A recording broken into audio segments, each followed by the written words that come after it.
We believe in remaining hungry and providing food to others.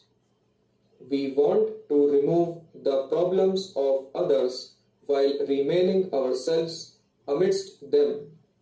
We are ready to face inconvenience in order to help others.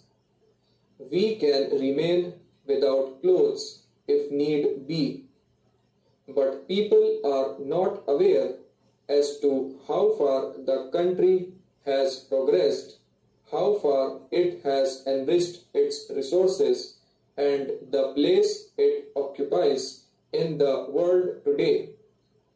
The India's tricolor is flying high. The credit goes to Pandit Nehru and Srimati Indira Gandhi. We are moving ahead perpetually with the flag in our hands. Sri Rajiv Gandhi has been following the same principles in the national and international affairs. It is our duty to keep our flag flying high in the world.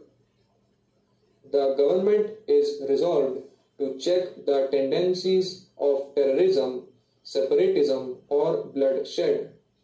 It is our foremost duty, otherwise, we wouldn't be performing our duty earnestly.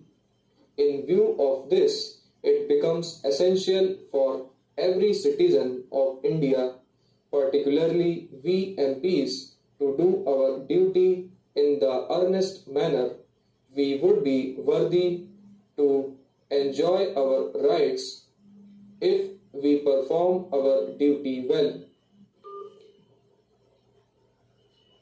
Only then we would be able to solve the problems. So I would like to urge upon you that being the members of parliament, we too have a right, the right to speak truth and nothing but truth only. We would discharge our duty very earnestly and would be honest to our responsibilities, otherwise we would not be able to call ourselves the successors or the followers of Mahatma Gandhi. I extend my thanks to the Honorable Prime Minister for executing the principles of Mahatma Gandhi and policies of Pandit Jawaharlal Nehru and Srimati Indira Gandhi. Rural upliftment, particularly for those youth who are living below the poverty line, is being undertaken. Efforts are being made to bring the illiterate children to the national mainstream by providing educational facilities through Navodaya Vidyalayas, which have been opened under the new education policy of Sri Rajiv Gandhi.